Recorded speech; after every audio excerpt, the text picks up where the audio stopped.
Appliance Factory and Mattress Kingdom, the nation's largest discount appliance dealer. Visit our website for deals and store locations near you. Hello America, this is Keith, your friendly neighborhood technician, coming at you with some more wonderful information today. Today we're going to go over, I got my brand new fridge, I plug it in, and it doesn't cool. There could be a couple of reasons for that. It could be in what's called demo mode, or it could be the cooling system is off. It's hard to say. But we're going to show you how to check that out.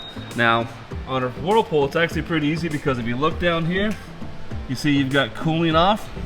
You got calibration measures, things like that, but we're going to go to cooling off. So if I follow my little lines, it's going to say hold here and here. 3, 2, 1. My cooling is now off. Now with the Whirlpool, the nice thing is that's going to flash and tell you, hey, I got a problem. Now the funny thing is, my lights are still going to work. It's what's called basically a demo mode. When you go into a store, you see a fridge, you open the door, the lights come on. They're not running the fridge, they're just basically showing you all the bells and whistles. Okay? Now this one's been running, so it's actually cold. So don't worry about that. But like I said, you plug it in, you wait 6-7 hours, it's not cooling.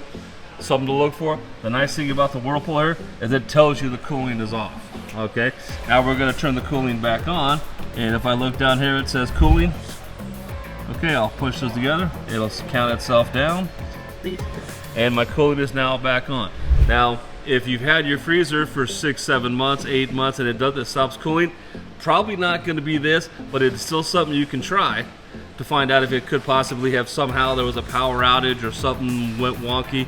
But now, be careful of that. Now, all of the manufacturers do this. It's not just Whirlpool. All of them do this. If you have a different brand of refrigerator, get your book out, your owner's manual, go through it, and it'll tell you, it'll say demo mode to cooling off, something along those lines, which you can actually go through and do this, okay? This is something to think about. But like I said, if you've had your fridge for a while, probably not going to be the issue, but it's still something to check out that you can do by yourself before you have to call someone out and take a look at it. Don't forget to subscribe and like this YouTube channel and come back for some more wonderful information.